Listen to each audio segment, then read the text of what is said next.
Welcome, friend. Settle in now. Let the lamps grow low, let your shoulders soften, and let the long day begin to drift quietly behind you, like a small boat slipping out to sea on a calm tide. We are going to spend this evening together in the company of an old, kind voice. The voice of a man named Aesop, who lived long ago in the warm hills of ancient Greece, and who loved more than almost anything to tell stories. 10 of them we will hear tonight. 10 gentle tales, told slowly, the way your grandmother might have told them, by the soft orange glow of a single candle. So close your eyes if you wish, or let them rest half open on the flicker of the flame. There is nothing more for you to do now, nothing to solve, nothing to remember, just the sound of a quiet voice, and the slow unfolding of a very old story. We begin in ancient Greece. Picture, if you will, a hillside above the Aegean Sea. The afternoon is golden. The sun has been warming the slope all day, and the silver-green leaves of the olive trees turn lazily in a breeze that smells of wild thyme and dry grass. Cicadas hum somewhere in the distance, low and steady, like the heartbeat of summer itself. Far below, the sea is a deep, drowsy blue, and tiny white sails move across it without hurry, the way thoughts move across the mind just before sleep.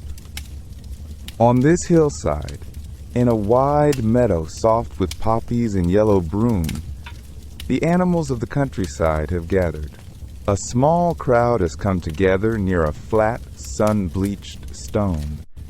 There are field mice in tidy rows, a family of hedgehogs blinking in the late light, a pair of patient goats, a tortoise-shell cat watching from beneath a fig tree, tail twitching gently. Even the swallows have paused on a low stone wall, lined up like little dark commas against the sky. They have all come for the same reason. They have come to watch a race. At the center of the meadow stands the hare. Oh, he is a fine sight, the hare. Long-legged, bright-eyed, his fur the color of cinnamon and warm sand. He prances, he preens, he turns this way and that, so that everyone may see how splendid he is. A race, he is saying, in a voice clear as a bell. A race, he laughs, and the laugh is not unkind, but it is very pleased with itself. I am the swiftest. The wind is my cousin. And then, slowly, oh, very slowly, from the soft clover at the meadow's edge, the tortoise comes forward. He is small. He is rounded. His shell is the color of river stones, and his old eyes are kind. The meadow stirs with a soft, surprised laughter, the kind that ripples like wind over wheat. The hare laughs loudest of all, but the tortoise only nods, patient as the slow turning of the seasons, and so it is agreed. From this stone, across the meadow, around the old olive tree, and back again. The first to return is the winner. A swallow gives the signal. They are off. The hare bounds away in great, joyful leaps. In a heartbeat, he is a streak of cinnamon through the poppies. In 2 heartbeats, he is a small dot near the far hedge. The tortoise begins to walk. 1 foot, then another, step, step, step. The hush of his shell against the grass. By and by, the hare reaches the olive tree and looks back and sees his friend, the tortoise, still very small and very far away, just beginning to cross the meadow. And the hare, who is not cruel, only a little foolish, thinks to himself, I have so much time. The sun is warm. The grass is sweet. and he curls down into the long, cool grass beneath the silver leaves, and he closes his bright eyes, and the cicadas hum, and the breeze stirs, and the hare, who meant only to rest, drifts down into a deep and dreaming sleep, and the tortoise walks on, step, step, step. He does not hurry, he does not slow, he simply keeps going, the way a small stream keeps going toward the sea, the way the earth keeps turning toward morning. The shadow of the olive tree lengthens. The sun begins to lean westward, gold deepening to amber, and still the tortoise walks, past the sleeping hare who never stirs, around the old olive, back across the meadow, through the poppies, through the soft clover, and when at last the hare opens his eyes and bolts upright in a panic of long ears and flying feet, it is too late. The little tortoise is already crossing the flat, sun-bleached stone to the soft, glad cheer of the gathered meadow. And so, dear listener, the old grandfather's voice would say as the candle burned low, slow and steady wins the race. Slow and steady wins the race. And from that quiet finish, our path winds onward, climbing gently away from the dust of the racing track and out into the open country. The road softens beneath our feet. The cicadas hush. The hills of ancient Greece roll up around us in long, patient waves of silver green, and somewhere on the highest of those slopes, a small wooden gate creaks open onto a shepherd's valley. This is a quiet place, a place of slow afternoons. Below the gate, the village sits like a handful of pale stones tossed into the green, flat roofs and olive grove, a dusty square where a few old men play at draughts under a fig tree. Above it, on the broad shoulder of the hill, the sheep drift through the grass in a loose, woolly cloud, and among them, leaning on a tall shepherd's staff, stands a boy. He is perhaps 10 summers old, perhaps 11. Tunic faded by sun and washing, hair the color of dry barley, his feet are bare and brown and tough as old leather. He has stood on this hillside since the morning bells rang in the village, and he will stand here until the evening bells ring him home. The sheep, bless them, are not lively company. They eat, they wander, they eat again. They look at him with their soft, unbothered eyes, and they offer no conversation. So the boy, alone with the wind and the grass and the patient sky, begins, as boys do, to imagine. He imagines a great deed. He imagines the village rushing up the hill, calling his name. He imagines being, for one bright moment, the most important person in the valley. And then, because he is bored, and because he is young, and because the idea is so very tempting, he opens his mouth and he shouts, "Wolf! A wolf!" His voice rolls down the hillside like a stone bouncing through dry grass. In the village square, the old men look up. The women at the well set down their jars. A blacksmith lays aside his hammer. And then, all together, they come, running up the path with sticks and staves and shouts of their own, the dogs barking at their heels, ready to save the flock. They arrive breathless. They find the sheep grazing. They find the boy laughing. There is no wolf. The villagers shake their heads. They scold him gently, the way grown-ups will, and they walk back down the hill, wiping their brows, muttering at the heat. The boy watches them go, and he keeps on laughing, because the joke, to him, was a fine one. Days pass. The sun rises and sets and rises again. The hill is quiet, the sheep are quiet, and the boy, once more, grows restless.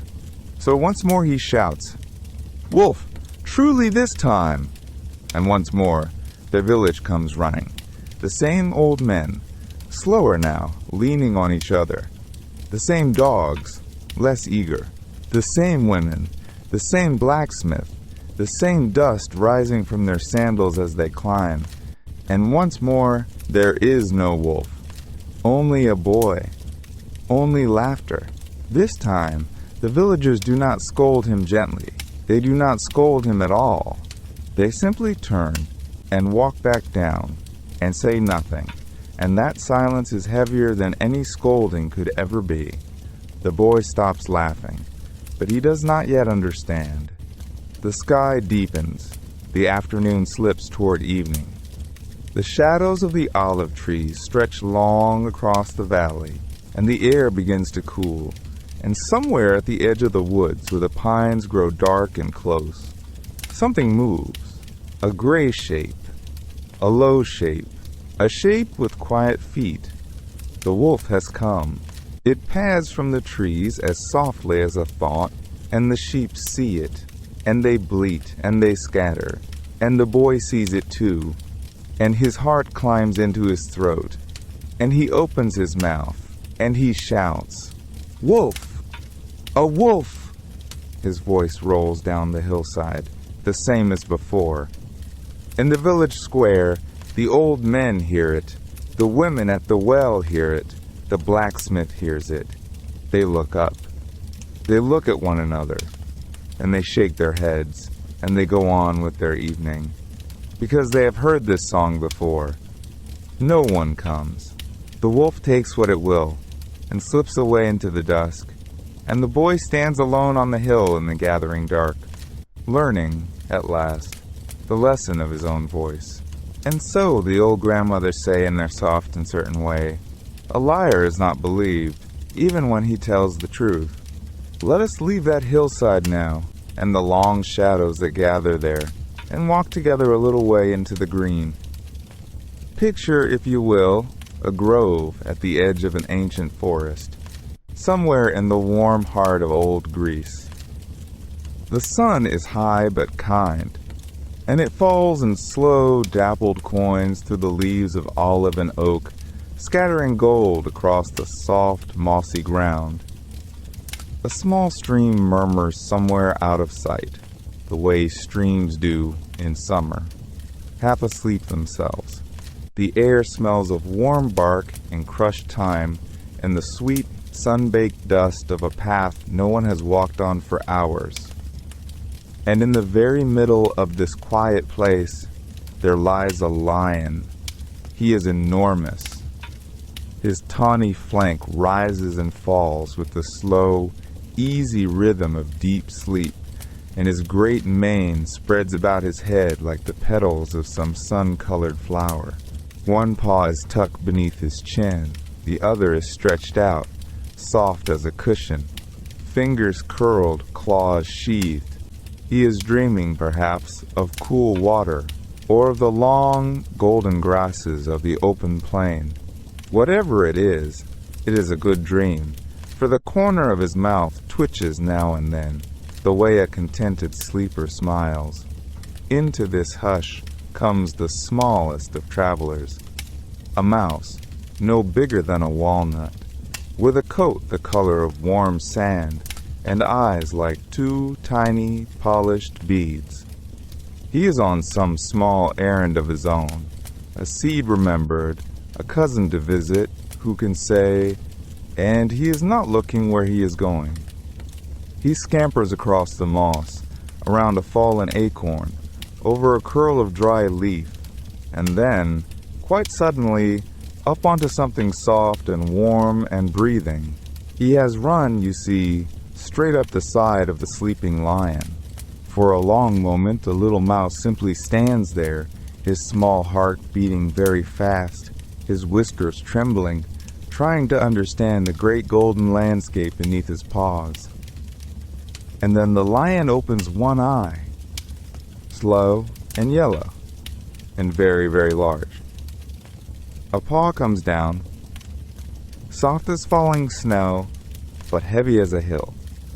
The mouse is pinned, gentle but quite firm, beneath one enormous velvet pad.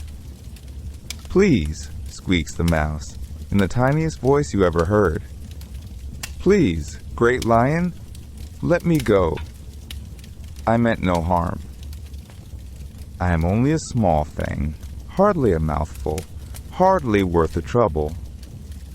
Well, the lion thinks about this. And then a low, warm rumble begins somewhere deep in his chest, a sound that is part growl and part laughter, the sound a great cat makes when something has tickled him in just the right way. The idea that this trembling crumb of a creature could ever be of use to him, the king of the wood, is so funny and so dear that he cannot bring himself to be cross. He lifts his paw. "Go on then, little one," he yawns. And the mouse goes, in a streak of sandy fur, and the lion settles back into the sun, and that, you might think, is the end of it. But it is not. Some days pass. The grove keeps its slow summer hours. And then, one quiet afternoon, the still air is split by a sound that should not belong there. A deep, anguished roar, again and again, full of fury and fear. The little mouse hears it from his nest among the roots. He lifts his head. He knows that voice. He runs. Through the moss, through the bracken, under the ferns he runs, until he comes upon a clearing he has never seen before. And there, tangled in the strong, knotted ropes of a hunter's net, lies the great lion, thrashing, helpless, his golden mane caught up in the cruel weave. The mouse does not waste a moment. Up he climbs, onto the rope, and he sets his small, sharp teeth to work. Gnaw, gnaw, gnaw, patient and steady, the way only a mouse can be. One strand parts. Then another. Then another. The hunter is far away still, gathering his fellows, certain his prize will keep. But by the time he returns, there is only an empty net upon the grass, and two sets of footprints, one very large, and one very, very small, heading off together into the cool green shade of the trees. And so the old grandfathers say, with a slow nod by the fire, no kindness, however small, is ever truly wasted. The smallest of friends may yet prove the dearest of all. And now, as the soft hush of that old story settles like dust upon the embers, let us step a little farther along the winding paths of ancient Greece, into a different season altogether, where the sun no longer spills through forest leaves, but pours down full and golden upon the open countryside. Picture, if you will, a long slope of hillside, in the very heart of summer. The grass has grown tall and pale, the color of warm honey, and it sways in slow, unhurried waves whenever the breeze remembers to wander through. Wildflowers nod here and there, small white ones, soft yellow ones, a stray poppy as red as a drop of wine, and beyond the meadow, the land falls away toward a distant glimmer of sea. The air smells of dry thyme, of warm stones, of the lazy resin of pine. It is the kind of afternoon that seems to stretch on forever, the kind of afternoon that asks nothing of anyone at all. Among the tall grasses, busy as a small dark bead on a long thread, there lives an ant. She is one of many, but she is the one our story follows. From the first pale light of dawn until the last blush of evening, She walks her patient road between the meadow and the doorway of her cool, deep home beneath a flat gray stone. Each time she sets out, she carries nothing. Each time she returns, she carries something. A kernel of barley, a grain of wheat the harvesters have dropped, a flake of dry seed the wind has blown loose. One by one, by one, by one, her small feet leave the faintest of trails in the warm dust, a thread of hard work woven quietly across the long, bright days. And nearby, perched upon a tall green stalk that bends and rights itself like a slender oar, there sits a grasshopper. Long-legged, jewel-eyed, dressed in the soft greens of the meadow itself, he is a creature made for fine weather. All through the golden afternoons he plays his little fiddle of a song, drawing one wing across the other in that small, steady churring that is the very voice of summer. He sings to the bees as they pass. He sings to the swallows turning high above. He sings, sometimes, simply to the warm and listening sky. Now and then, the busy ant comes by, half hidden beneath a seed twice her size, and the grasshopper calls down to her in his cheerful way. "Why do you work so, little friend, on a day as fine as this? Come up and sit a while. Come up and listen." The ant pauses only long enough to answer, kindly and without scolding. "I am storing for the cold months, *, she says, "for the time when the meadow will not feed us." And then she goes on her patient way, while the grasshopper, smiling, returns to his song. So the long summer drifts. The wheat ripens and is cut. The grapes darken on their vines. The shadows of the olive trees grow longer each evening, until at last the swallows gather upon the rooftops and turn their small dark hearts toward the south. One morning the wind has changed. It comes down now from the high white mountains, thin and clean and cold, and the wildflowers close their petals and bow their heads. A frost silvers the grass before dawn. And then, gently as breath, the first slow snow begins to drift across the meadow, settling upon the empty stalks, hushing the world to a soft and silver stillness. In her warm little home beneath the flat gray stone, the ant sits among her storerooms, neat rows of grain, dried seed, a sweet crumb or two saved from the harvest road. She is not proud. She is not boastful. She is only quiet and warm and unafraid of the long white months ahead. And out in the snow, half buried, half shivering, the grasshopper comes at last to her doorstep. He has not eaten in days.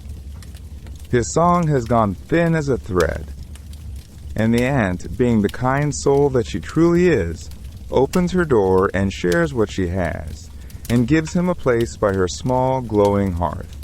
For kindness, even to the forgetful, is part of the wisdom too. And so the old grandparents say, drawing a soft blanket up beneath a sleepy chin, there is a time for music and a time for gathering, and the gentlest of lives makes a little room for both. And now, as the embers settle and the night draws its dark blue cloth a little closer about the world, we lift our eyes upward, away from the busy small lives of ants and grasshoppers, away from hearths and harvests, up into the wide and breathing sky above the ancient Greek countryside. For high, high above the olive groves and the sleeping flocks, above the white roads and the silver thread of rivers, two great old powers were having a quiet disagreement. The north wind, you see, had been boasting. He liked to boast. He was, after all, very strong. He had bent the tall cypress and stripped the autumn leaves and sent the fishing boats hurrying home. And he had begun, as the strong sometimes do, to believe that strength was the only true measure of a thing. And the sun listened to all of this with the patience of someone who has listened to a great deal in his time. He warmed the slow stones of the temples. He ripened the figs and the dark grapes. He drew the morning mist softly up from the meadows as if lifting a thin coverlet from a sleeping child. And he simply let the north wind speak. The north wind only laughed. A great cold rushing laugh that set the long grasses bowing on the hillsides. "Then let us settle it," he said. "Look there, on the dusty road below, a traveler. He is wrapped in a thick brown cloak." And the sun, who is never in a hurry, only smiled. "Very well," he said. So the north wind drew in a great deep breath, drew in all the cold of the far mountains, and all the chill of the high empty places, and he blew. Oh, how he blew! He sent the dust dancing in pale spirals along the road. He set the cypress trees swaying like dark candles. He pulled at the corner of the traveler's cloak, tugged at the sleeve, plucked at the hem, sent the man's hair whipping and his eyes squinting against the gale. The man bowed his head. He leaned forward into the wind. But here is the curious thing. The harder the north wind blew, the more the traveler reached up with both hands and drew his cloak more tightly about him. He pulled the rough wool close around his shoulders. He gathered the folds against his chest. He held it fast, close as a secret, close as a promise. And he walked on. The north wind blew harder still. He howled across the hillsides. He tore at the man's cloak with cold and stubborn fingers.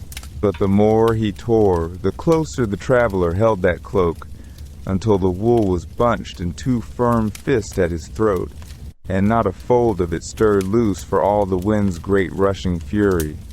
At last the north wind, breathless, drew back. The hillsides grew still. The dust settled softly to the road again. And the cloak, you understand, was still about the traveler's shoulders. Then the sun, without saying a word, simply came out from behind the small white cloud where he had been resting. He shone gently. He shone the way a lamp shines in a kitchen window when one is walking home in the evening. He warmed the stones of the road. He warmed the dusty air.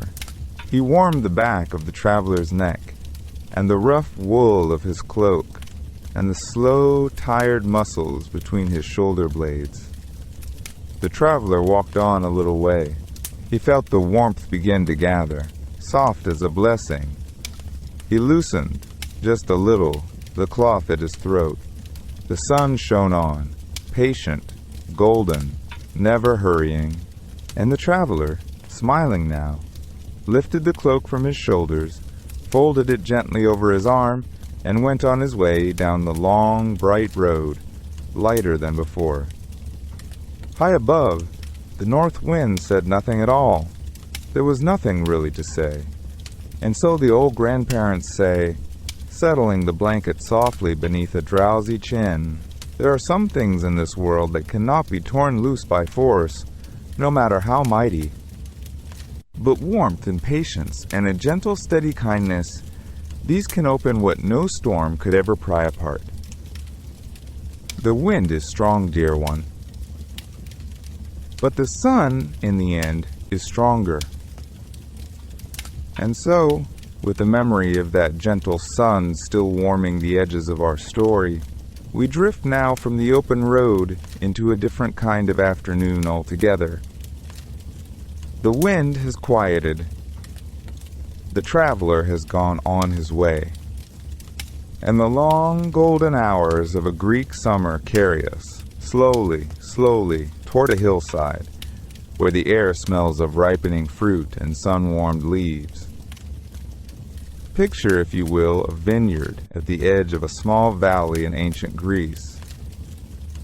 The rows of vines climb in tidy patterns up the slope, their broad green leaves trembling now and then in a breath of breeze. Between the rows, the earth is the color of pale honey, soft underfoot, dusted with the husks of last year's olives and the small prints of birds. Somewhere far off, a single bell rings against the neck of a goat. Somewhere farther still, the sea hums its old, slow hymn. And here, in the hush of the afternoon, the grapes hang heavy on their trellis, round and full and deep, deep purple, each one a small lantern of summer. It is into this drowsy, sun-soaked place that our next traveler comes padding. A fox, slim and red as a flicker of fire, with a bright black nose and eyes the color of warm amber. He has been walking since morning. His paws are dusty. His belly is empty. And as he steps from the shade of an old olive tree into the sunlight at the vineyard's edge, his nose lifts, and his ears prick forward, and his whole small body grows still with attention. For there above him, just there, swaying ever so gently in the warm air, hangs a cluster of grapes. They are perfect, plump as little plums. Their skins so dark they look almost blue in the shade, and almost rose gold where the sun touches them. A bead of dew, long since turned to a drop of warm sweetness, slides slowly along the underside of one. The fox watches it fall. He swallows. He gathers himself. He measures the distance. He bends his clever back legs beneath him, and he springs. Up he goes, light as a flung scarf, and his nose, his sharp little nose, brushes the very tip of a leaf and falls short. He lands softly, paws in the warm dust, and shakes himself, and tries again. This time he runs a few steps first, building his courage. He leaps higher. His paws stretch.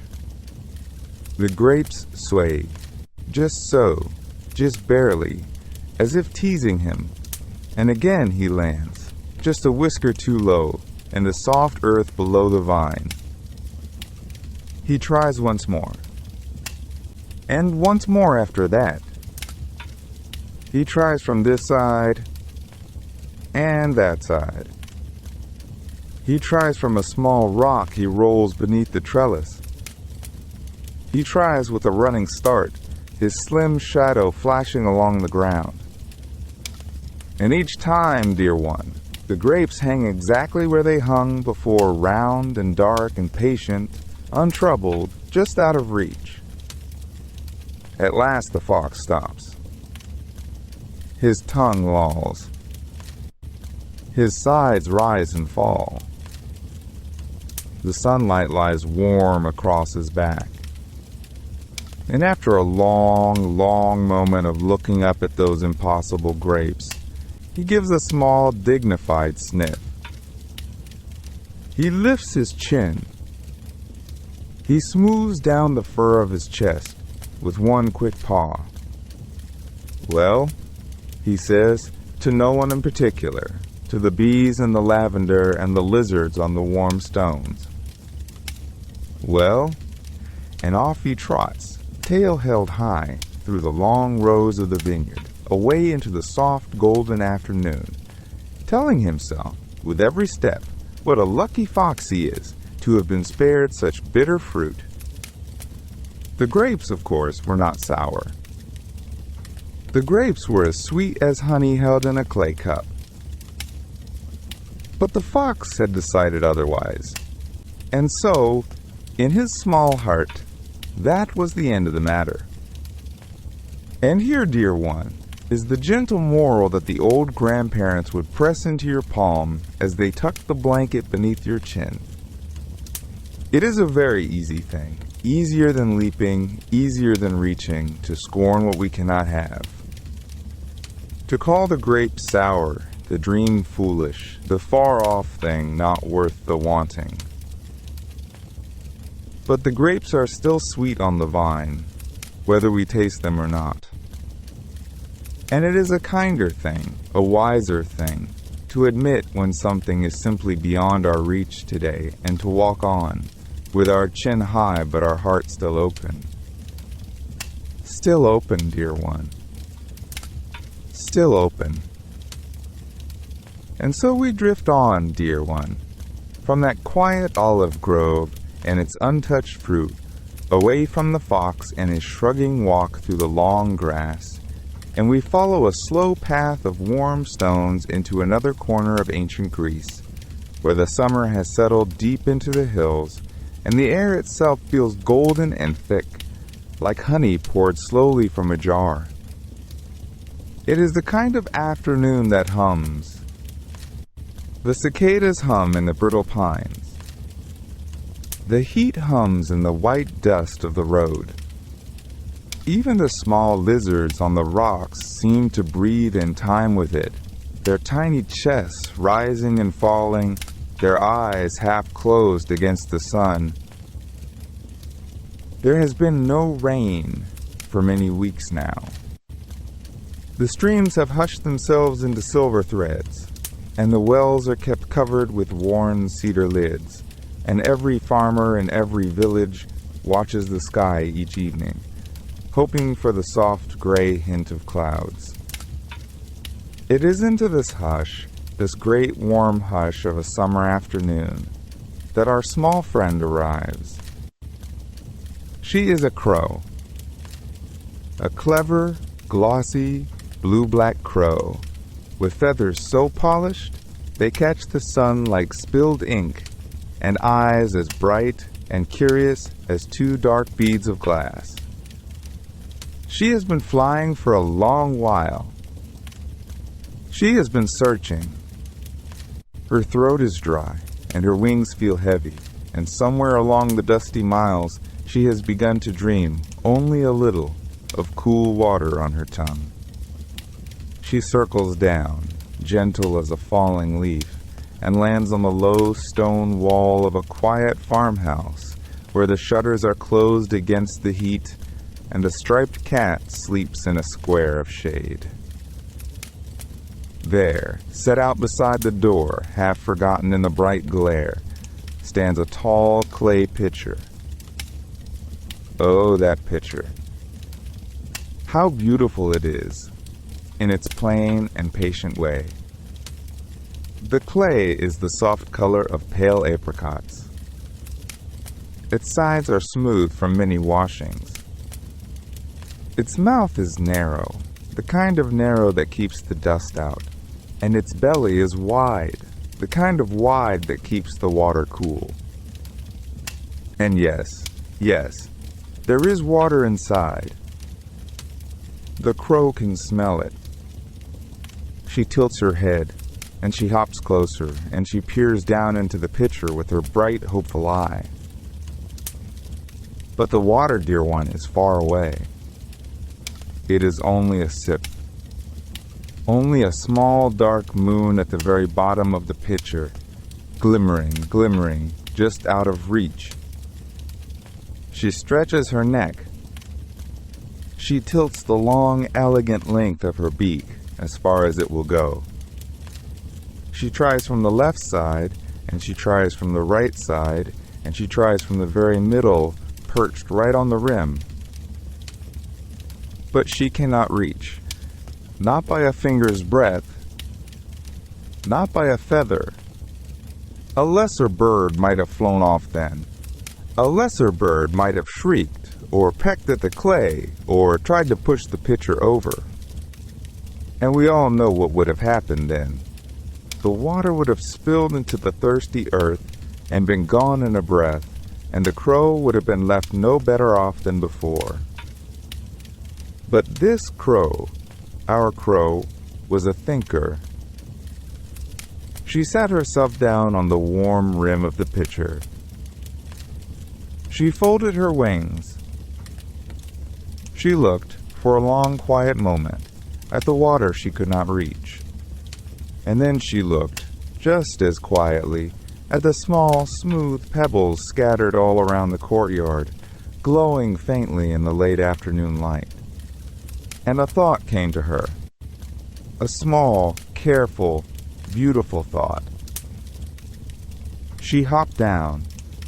She picked up a pebble in her beak, only a pebble, a little round one, no bigger than an acorn, and she carried it back, and she dropped it into the pitcher. A tiny, soft, hopeful sound. She watched. The water rose, only a hair, only the tiniest whisper of a rise, but it rose. And so she went again. Another pebble. Another. Another and another. Slowly. Patiently. Without hurry. Without fuss. The shadow of the farmhouse stretched longer across the warm stones, and still she worked, one pebble at a time, one small thought at a time, until at last the dark moon of water climbed all the way up to the narrow neck of the pitcher and shimmered there, cool and clear, against her waiting beak. And she drank. Oh, how she drank. Long and slow and grateful, the way a kind traveler drinks at the end of a long road. And the gentle moral of this little tale, dear one, the one a grandparent would lean down and whisper as the lamp is dimmed, is simply this. Careful thought, patient thought, one small pebble at a time, can lift what brute strength never could. A quiet mind is its own quiet miracle. And so the little crow flies away into the soft hush of memory, and we turn the page of our long, quiet evening to another tale, one you have surely heard before, the way you have heard the sound of rain on a roof, familiar and welcome and asking nothing of you at all. Picture, if you will, a small farm, somewhere in the gentle countryside of ancient Greece. Not a grand estate, not a place of marble or columns, only a low stone house with a roof of red clay tiles, a crooked little gate and a yard of pale dust where chickens drift about like slow clouds. Beyond the wall, the hills roll away in long, soft shoulders of silver olive and pale gold grass, and the sea, far off, lies somewhere out of sight, only hinted at by the cool taste of salt that the breeze carries up from the south. It is the kind of place where days are very much like one another, and where that sameness, if you let it, becomes a quiet kind of music. In this little farmyard there lived a humble couple, a husband and a wife, plain as bread and just as nourishing. They kept a goat, a few chickens, an old patient donkey who had forgotten his own age, and one white goose. She was a perfectly ordinary goose, with feathers the color of fresh milk and a soft pink bill, and she waddled through the dust each morning as though she were inspecting the kingdom that belonged only to her. One quiet dawn, when the sky was still the color of a peach held up to candlelight, the wife went to the little straw nest as she always did, expecting nothing more than a small white egg, warm to the touch. Instead, lying there in the hollow of the straw, she found something that made her breath catch softly in her chest. An egg, yes, but heavy and shining and gold. Real, unmistakable, sun-bright gold, with a smooth surface that caught the early light and held it like a tiny captive sunrise. She brought it inside in both hands, the way one carries something sleeping. Her husband turned it over and over by the hearth, and they laughed the soft, astonished laugh of people who do not quite believe their own eyes. They sold the egg in the village that day and came home with enough to mend the roof and to buy good cheese and a warm new blanket for the cold months ahead. The next morning there was another, and the morning after another. One golden egg each dawn, no more and no less, as steady and patient as the rising of the sun itself. The white goose never asked for praise. She only ate her grain and drank from the little clay bowl and tucked her head beneath her wing at night as if nothing in the world were unusual at all. For a time the couple were happy. They mended what needed mending.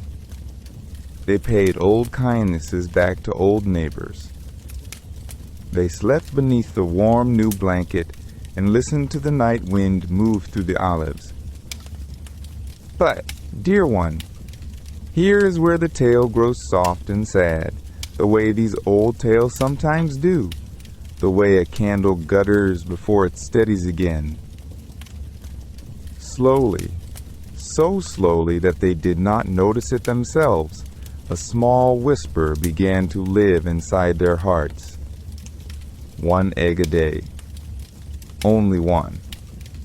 If she gives one each morning, the whisper said, then surely, surely she must be filled with gold inside.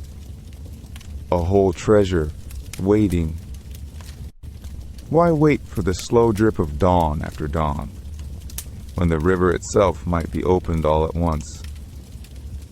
And so, one gray morning, with hands that shook just a little, they did the foolish thing that the whisper had asked of them. And inside the gentle white goose, of course, there was no treasure at all. Only the soft, ordinary kindness of a living creature, the same as inside any goose in any farmyard in the wide green world. The golden mornings ended that day and never returned. The couple sat a long while in the quiet of their yard, and the wind moved through the olives just as it had before, and the sea, far off, still tasted of salt on the breeze. Only now there was no shining little sunrise waiting in the straw. And the gentle moral of this small tale, dear one, the one a grandparent might whisper as the blanket is drawn up beneath the chin, is simply this. The patient gifts of each ordinary day are themselves the treasure. Reach for all of it at once, and you will hold nothing. Be content with the single quiet golden thing the morning brings, and the mornings will keep on coming. And so we let the golden goose drift away into the soft hush of the past, and we follow the gentle path the storyteller now opens for us, a path that winds out of the farmyard, past the low stone wall, and into a quieter corner of the Greek countryside, where the grass leans long in the evening breeze. Imagine, for a little while, a small burrow tucked beneath the curling roots of an old olive tree. A single round door, no bigger than a coin.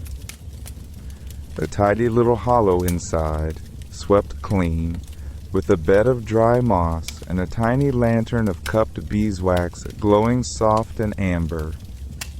This is the home of the country mouse, and on this particular evening he is expecting a very special guest.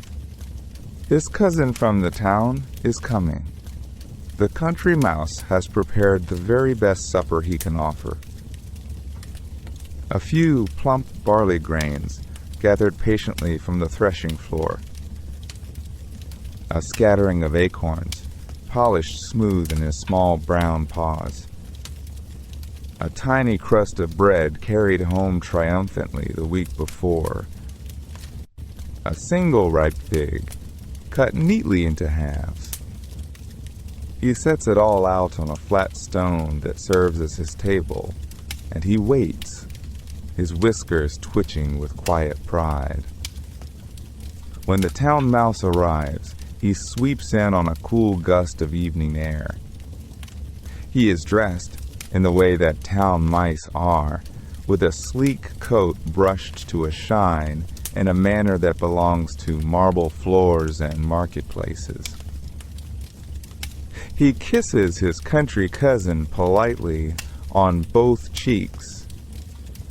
He admires the burrow with the careful kindness of someone who is trying not to be unkind.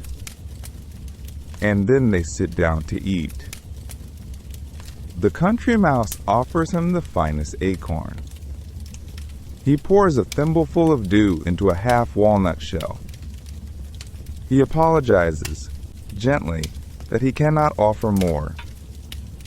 The town mouse nibbles a single grain of barley, and he nibbles a single bite of fig, and he tries to smile. But at last, with the warmth of one who truly wishes the best for his kin, he leans forward and says, "Dear cousin, you live so simply here. You live on so very little. Come back with me to the town, just for a night. Let me show you how a mouse can truly dine." The country mouse, who has never been further than the edge of the meadow, agrees. And so, by the silver light of a low-rising moon, the two small travelers set off together along the winding road toward the lights of the city. They slip beneath the great wooden door of a grand ancient Greek house. They scurry up the cool tiles of a long hallway. They climb with tiny careful claws to the very top of the dining table, and there, oh there, the country mouse stops still and stares. Such a feast. Such a vision. Silver platters gleaming in the candlelight. Honey cakes drizzled gold. Cheeses pale as moonstone. Olives shining like little dark jewels. Almonds and dates and figs in soft heaps. A whole sweet pomegranate split open and glittering with seeds like tiny rubies. The country mouse has never seen such things, and his eyes grow round and shining with wonder.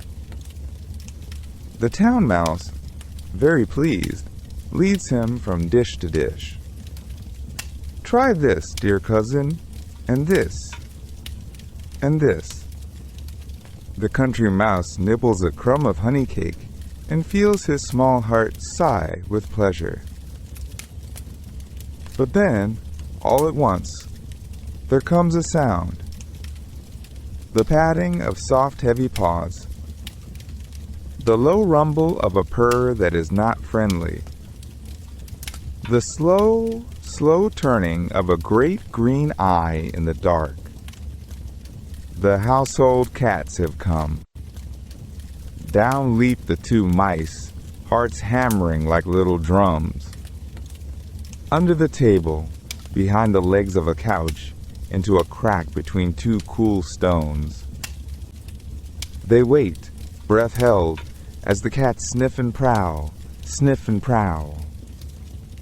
Only when the kitchen lamp is finally snuffed, and the great house settles into silence, do they dare to creep out again, trembling. The country mouse looks at his cousin with the kindest, gentlest eyes. "Dear cousin," he says softly, "your honey cakes are wonderful, your cheeses are wonderful, your silver platters shine like little moons. But I think I would rather have my acorn, and my dew, and my little bed of moss, and sleep without fear." And he kisses his cousin good night, and slips out beneath the great wooden door, and follows the moonlit road all the way home. And the moral, dear listener, the soft old moral that the grandparents used to fold around their little ones like a blanket, is simply this: a quiet life, eaten in peace, is worth more than any feast eaten in fear. Far better the small bowl, lovingly set, in a place that is truly your own. And so we come, you and I, to the very last of our little stories tonight. The fire has burned low, the candle has grown soft and patient, and somewhere out beyond the window, the world has gone quiet in the way the world goes quiet, only on the kindest of nights. Let your shoulders sink, let your breath slow. There is just one tale left to tell, and it is a small one, told often by the older folk of ancient Greece as the stars came out above the olive trees. Imagine then a dusty country road in the late golden hour. The sun has slipped behind the low hills, and the sky above is the color of warm honey poured slowly into water. Cicadas hum somewhere in the long grass. A goat bell rings, faint and far away. And along the road, paws padding softly in the cooling dust, comes a happy dog, trotting home. He is not a grand dog, this one. He is a brown, scruffy, contented little fellow, the sort of dog who knows every farmhouse and every kitchen door for miles around. And tonight he has been lucky.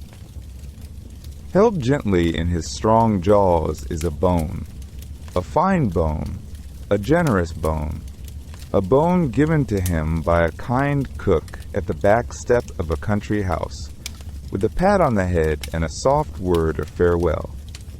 He carries it now the way a child carries a treasure, careful and proud, the world made wonderful by this one good thing. The road dips down toward a small wooden bridge that crosses a slow, narrow river. The planks are old and silver gray with weather, worn smooth by the passing of carts and sandals and many, many seasons. The dog steps onto the bridge, and his nails make a soft little tap, tap, tap upon the wood. The water below is still. So still. It has gathered the last light of the evening into itself, and holds it there like a cup of pale gold. In the middle of the bridge, the little dog pauses. Perhaps it is the cool air rising from the water. Perhaps it is the quiet song of the reeds along the bank. Whatever it is, he stops, and he peers over the edge, down into the gentle mirror of the river. And there, looking up at him from the water, is another dog. A dog with the very same scruffy coat. A dog with the very same bright, curious eyes. A dog with, and here's where our story turns, a bone in its mouth that looks, to him, larger than his own. Now, you and I, dear listener, we know what he is seeing. We know the river is only showing him himself, the way a still pond will, the way a polished bowl of water will, the way the eyes of someone who loves us will. But the little dog does not know this. He has never been told about reflections. He sees only another dog, down there in the gold, holding what looks like a finer prize. A small growl rises in his throat. His ears tilt forward. He thinks, I shall have that bone too. I shall have both. And he opens his mouth to snatch. The bone, his own dear bone, slips from his jaws. It tumbles, end over gentle end, and meets the water with the softest of sounds. A hush, almost a sigh, and is gone, down to the dim green stones below. carried away by the slow, patient river toward the sea.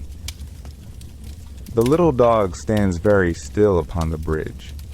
The other dog in the water has vanished too, of course, the moment the surface broke. He looks left. He looks right. He looks down at the rings, spreading out, wider and wider, into the dusk. And he understands, in the simple wordless way that dogs understand things, that he has lost what was already his, by reaching for what was never there at all. And the moral, dear listener, the soft old moral that the grandparents used to murmur as they pulled the blanket up to a sleepy chin, is simply this. The thing already held in our hands, the bread already on our plate, the love already warming our hearth, is the truest treasure we possess. To grasp at shadows is to let go of light. And there, on a small wooden bridge in the ancient Greek countryside, our last story ends. 10 little tales, each one carried softly down through the centuries, set down here beside you like cups of warm milk on a bedside table. The fire is low. The candle is gentle. Aesop's old voice grows quiet now. Sleep well, dear listener. Sleep deeply. And may every good thing you already hold be held, tonight, a little more tenderly,